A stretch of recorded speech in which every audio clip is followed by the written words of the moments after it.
Oi! Hoje eu vim contar pra você os processos seletivos que eu já passei aqui na França pra conseguir os empregos que já tive por aqui. Hoje eu vou falar pra vocês principalmente de dois processos seletivos que eu passei. O da minha tese, né, o do doutorado, e o outro pro meu emprego atual. Então, primeiro falando sobre o doutorado, uma coisa que eu já comentei com vocês aqui no canal é que o processo seletivo para você conseguir um doutorado aqui na França, muitas vezes, é que nem um processo seletivo normal de emprego. Eu não precisei passar por um concurso, por exemplo. Existem algumas maneiras, alguns tipos de financiamento de doutorado que você precisa passar por um concurso, que são as teses ministeriais. Então você precisa passar por um concurso que tem uma banca, você tem que digerir o assunto que você quer trabalhar, né, no futuro, junto com os seus futuros orientadores, e você passa na frente de uma banca para poder conseguir o financiamento da sua tese. Então esse é um tipo de maneira de conseguir um doutorado, mas não são todos os doutorados que são assim, porque o meu, por exemplo, que era uma tese do governo também, era uma tese que era pública, então, com o financiamento público, eu não precisei passar por um concurso, por exemplo. No meu caso, eu acho que eu já até falei aqui no canal, mas no meu caso eu passei por 2 entrevistas e uma análise documental. Então, no início você envia todos os seus documentos, eles me pediram um CV, uma carta de motivação, que eu posso até fazer atualizado um vídeo sobre isso, se vocês quiserem, deixem aqui embaixo. Então eles me pediram um CV, uma carta de motivação e cartas de recomendação.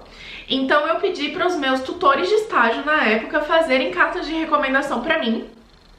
E a gente tem que engolir muito sapo mesmo pra pedir uma carta de recomendação, porque você não sabe o que tá passando na cabeça da pessoa. E aí você envia todos os seus documentos, eles pediram também os históricos das minhas notas. Então, as minhas notas da faculdade, né? E aí eu mandei tanto a do Brasil quanto a da França. E isso depois de um tempo, porque quando eu passei, quando eu fiz o processo seletivo pra escolher os meus estagiários, eu também passei por essa parte, mas estando do outro lado. E eles realmente olham as notas, então é bom você ter boas notas, mas sinceramente eu fiz o que eu podia, tá? Eu fazia o que eu podia na école. Se eu terminei com média 12 foi porque eu pude e não porque eu quis, não porque eu não estudei ou qualquer coisa do tipo. Média 12 já era ótimo, mas não era a melhor média, tá? Eu tava ali no meio da turma. Para um concurso ministerial, por exemplo, eu talvez não passasse por causa das minhas notas, porque eu acho que tem que ter em torno de 15, alguma coisa assim de média, a minha era 12. Mas o que a minha orientadora na época olhava muito era, tipo, as notas das matérias experimentais, sabe? E nota de matéria de catálise, por exemplo, porque era um assunto que eu ia ter que trabalhar, se eu tinha ido bem ou não, isso eu tô falando porque eu vi ela fazendo isso pros estagiários, né? Mas eu sei que isso tem essa análise documental e aí em seguida eu fui chamada para uma entrevista. A primeira entrevista foi telefônica, então eu falei diretamente com a minha orientadora e foi uma entrevista super técnica, assim, menos técnica do que a segunda, mas foi técnica. Então ela me perguntava muito sobre, sobre os catalisadores que eu já tinha trabalhado, sobre como que eu fazia esses catalisadores, essas coisas assim. São perguntas mais técnicas relacionadas realmente ao futuro doutorado que ela gostaria que eu fizesse. E em seguida ela também me perguntava coisas sobre como você lida com situações de estresse, essas coisas assim, coisas clássicas de entrevista tipo de RH. A segunda entrevista, a partir do momento que a primeira entrevista deu certo e que eu tive a impressão de não ter dado certo de jeito nenhum, mas enfim, deu certo, eu passei para a segunda entrevista. E na segunda entrevista eu já tava com os 2 orientadores, né? Então, essa foi bem mais técnica, mas foi muito positiva no sentido de, tipo, eles pegaram realmente o meu currículo e passaram o meu currículo em revisão. Então, tipo, eles perguntavam, você já fez isso na sua vida, então conta mais um pouco sobre essa experiência, o que foi que você aprendeu, como assim? Então eles realmente perguntavam, mas se isso aqui tivesse acontecido, o que você ia fazer? Qual que era o comprimento de onda de tal coisa, sabe? Então, assim, eles estavam realmente puxando fios pra saber se eu sabia o que eu tinha trabalhado realmente. Tiveram algumas questões filosóficas, eu chamo de questões filosóficas, que são questões tipo RH. Do tipo, o que você acha que um bom pesquisador tem que ter? Qual que é a sua maior experiência da sua vida, o seu maior orgulho, essas coisas assim. Mas enfim, no geral foi uma entrevista bem técnica e logo no dia seguinte eu já recebi uma resposta positiva dizendo que eu tinha sido que eles estavam me propondo essa tese, porque eles gostaram das minhas entrevistas. Então, no caso da minha tese, eu não precisei passar por uma entrevista de RH, por exemplo, até porque não tem muito isso nos laboratórios de pesquisa. Uau, então como que aconteceu o processo seletivo para o meu emprego atual?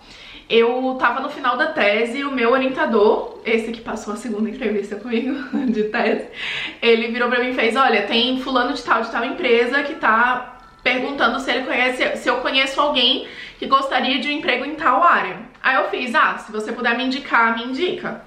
Então ele mandou o meu currículo, carta de motivação também.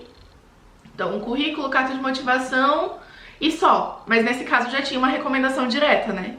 E isso aconteceu para outras pessoas também, e eu acho que esse processo seletivo em específico, eles queriam realmente focar em pessoas que eles já tinham recomendação. Então eu acho que vale muito essa coisa de você ter carta de recomendação. Assim, se você for passar por um processo seletivo clássico, né, em que você não tem uma recomendação direta como eu tive, por exemplo, você pode enviar o PDF do seu CV junto com o PDF da carta de recomendação. Porque eu acho que você ter carta de recomendação, às vezes o nome da pessoa é familiar para a pessoa que tá lendo. Às vezes o que tá escrito lá já mostra um pouco mais sobre você do que uma carta de motivação. Porque eu acho que a carta de motivação, como é obrigatória para todo mundo, ela acaba caindo um pouco nos padrões. E que eu recomendo até que você não faça carta exatamente nos padrões, que você seja você mesmo na sua carta, não esteja só respondendo os critérios que uma carta de recomendação precisa, uma carta de motivação precisa. Mas a carta de motivação acaba caindo uma coisa muito, muito clichê, e eu acho que uma carta de recomendação pode dar uma outra visão de você para a pessoa que está tentando te recrutar. Então eu já tinha essa recomendação direta, mas eles pegaram meu CV, minha carta de recomendação, eles acharam que eu entrava no perfil e me chamaram para uma entrevista. Nesse processo seletivo eu passei por muitas entrevistas. Enquanto o processo seletivo de tese durou uma semana, no máximo durou uma semana, o meu processo seletivo para esse emprego atual durou mais ou menos uns 3 meses. Essa primeira entrevista também foi telefônica, foi uma entrevista de 30 minutos, eu acho que foi mais pra pessoa que tava me entrevistando me sentir, assim, sentir um pouco de quem eu era, o que é que passava assim na minha cabeça, qual que era a minha formação, minhas experiências e tals. E essa entrevista foi muito importante pra mim porque me permitiu passar pra próxima e permitiu também a pessoa que estava me entrevistando de notar que eu me identificava muito mais com outra vaga do que com a vaga que ele estava me oferecendo. Então eu passei para a segunda etapa foi uma entrevista presencial. Eu tive que ir até a empresa e eu passei um batalhão, assim, de entrevistas, sabe? Foram duas entrevistas e mais uma visita dos locais. Então, as 2 entrevistas foram cada uma com 2 pessoas, um engenheiro e um técnico. E aí, no primeiro, foi a mesma pessoa que eu vi na entrevista telefônica, né? Junto com um técnico que trabalha junto com ele. E a segunda já foram com outras pessoas da equipe. Eu acho mais pra confrontar algumas perguntas e também pra ver, né, se todo mundo tem a mesma impressão sobre mim e se se eles sentiam que eu ia conseguir me integrar bem na equipe e tal. Então a primeira entrevista foi super técnica, muito, muito técnica. Era tipo, quais eram as moléculas, o que é que eu lembrava das moléculas enfim, reações e o que a gente faz se acontecer isso e me colocar em situação, por exemplo, se a gente precisar entregar isso aqui agora e o experimento ainda não foi classificado para segurança do trabalho, o que você faz, sabe? O que você faria nessa situação e etc. Tiveram de novo algumas perguntas filosóficas do tipo, se você fosse um animal, qual animal você seria e por quê e etc. Mas foram muitas perguntas técnicas. A segunda foi mais mesmo sobre gestão de estresse, como que a gente se integra com a equipe, como que as coisas funcionam e tal. Então, nesse momento, quando terminou a entrevista, a gente foi conhecer, né, os experimentos e tal. Eu com as outras pessoas que estavam comigo, tipo, as pessoas que estavam fazendo a entrevista pra mim, porque eu tava sozinha, foi uma entrevista individual.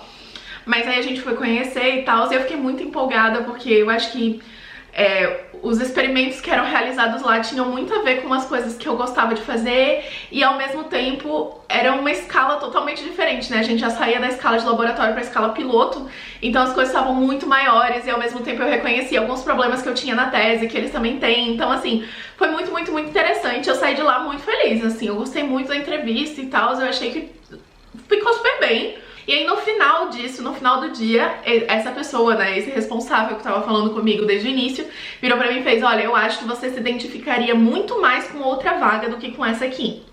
Então eu vou te passar pra essa pessoa. E ele passou pra o que hoje é o meu atual chefe. Então eu fiz mais uma entrevista por telefone com ele em específico, e dessa vez também ele foi bem a fundo assim nos meus conhecimentos sobre programação e etc, pra poder ver, né, o que é que eu sabia fazer e tal. Então teve toda aquela parte de novo de me conhecer, o que eu já fiz, como que as coisas se passaram, as outras experiências e tal. E em seguida eu fiz uma entrevista com a chefe do departamento, então foi mais uma entrevista do tipo RH, em que tinham questões mais como que eu lido com pressão, como que eu trabalho em grupo, sempre esse tipo de coisa. E em seguida uma entrevista com RH. E foram no total 5 entrevistas, eu passei por todas elas. E no final eles me mandaram a proposta. Perguntas que me marcaram bastante foi tipo, quando me pediram pra explicar qual era o salário que eu queria. Eu não tinha uma base do que esperar do meu salário saindo da tese. Eu acho que eu esperava que os meus colegas que não fizeram tese ganham hoje, porque eles já evoluíram em carreira, então seria mais ou menos o mesmo tempo de trabalho. Mas eu já sei que hoje em dia é tabelado mais ou menos isso, dependendo da convenção que você trabalha. Então eu poderia ter pesquisado essa informação na internet, ou então eu poderia ter jogado com o meu visto, por exemplo. Porque certos vistos pedem um nível de salário X pra você poder ter acesso a eles. Então um visto, eu vou fazer um vídeo só sobre os vistos, mas um visto salarié, por exemplo, ele não exige um nível mínimo de salário, só que ele é muito mais complicado o processo pra conseguir tê-lo, pra conseguir obter, é mais demorado também. E o visto que eu tenho hoje, ele exige um nível de salário, por exemplo, que eu poderia ter pedido, sabe? Do tipo, olha, pra facilitar um pouco minha vida, pra ser um pouco mais rápido e tal, eu acho que eu preciso no mínimo disso aqui por causa do meu visto e etc. Então seria uma maneira de começar a conversar sobre isso. Mas fora isso, foi uma entrevista de RH. Se vocês quiserem que eu fale mais em detalhe, eu posso até tentar trazer aqui, tipo, como que eu me preparei ou qualquer coisa do tipo. Mas foi mais uma entrevista de RH, como a gente tem clássicas no Brasil mesmo. Se eu estaria disposta a mudar de país, se aparecesse essa oportunidade, se eu realmente sou uma pessoa que muito livre, que de uma hora pra outra ia mudar de emprego ou qualquer coisa do tipo. Mas eu acho que foi uma entrevista bem clássica, assim, estilo RH. Então é isso. Eu acho que uma coisa que eu retenho dessas entrevistas, porque eu sou uma pessoa que gosta de passar entrevista, é que quanto mais você faz, mais você se acostuma. Então as entrevistas giram mais ou menos em torno das mesmas questões, dos mesmos questionamentos. E eu acho que assim, a entrevista não tá lá só pra te avaliar, sabe? Eles estão tentando avaliar se a empresa também pode oferecer o que você quer. Então eles me perguntaram muito sobre quais eram as minhas expectativas, como que eu me via daqui 5 anos, etc. E eu sempre dizia assim, tipo, na minha cabeça, né? Nossa, mas pra que querem saber o que eu penso em fazer daqui 5 anos? Mas é justamente pra saber se a evolução de carreira dentro da empresa é possível, ou se ela me corresponde, sabe? Então, eu gostei muito dessas entrevistas. Todas essas que eu passei é que justamente eu senti que não era só eles me avaliando, era eu avaliando eles também. Inclusive, uma das entrevistas que eu fiz, eu tive que fazer perguntas. E eu lembro que a pergunta que eu fiz foi: como que você vê a sua equipe hoje, sabe? Tipo, qual é a sua opinião sobre a sua equipe? Porque eu queria saber como é que era a movimentação, a dinâmica e tal, pra saber se eu ia me sentir bem lá também. Então, não mintam em entrevistas, viu? Você pode até, né, lógico que você tem que se vender, óbvio, mas não mintam em entrevistas, porque se não corresponder pra você, vai ser ruim pra você. E é isso, e as pessoas que estão do outro lado sabem exatamente o que elas esperam e o que elas podem te oferecer. Então a ideia é realmente que todo mundo ali esteja aberto pra trocar esse tipo de informação. E é isso, eu acho que quanto mais você faz entrevista, melhor é. Então mesmo que uma vaga não te corresponda, vai e faz as entrevistas, sabe? Pra saber como é a dinâmica, como que as coisas acontecem e tal. Pra quando chegar a hora que a vaga te corresponda, você saber o que fazer, você se sentir mais seguro também. E eu acho que é isso. Se você já passou por processos seletivos no Brasil, por exemplo, que você acha que é diferente do daqui, me manda mensagem, me deixa aqui nos comentários, porque eu nunca passei processos seletivos para emprego no Brasil, porque toda a minha vida de emprego começou na França, então não passei muito. Mas eu queria saber se vocês sabem qual é a diferença, acho que vai ser interessante dar uma comparada. E é isso.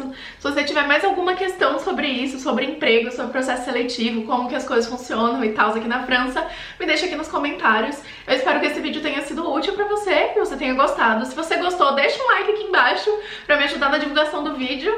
E é isso. Se inscreve aqui no canal, que a gente tá tendo vídeo toda semana.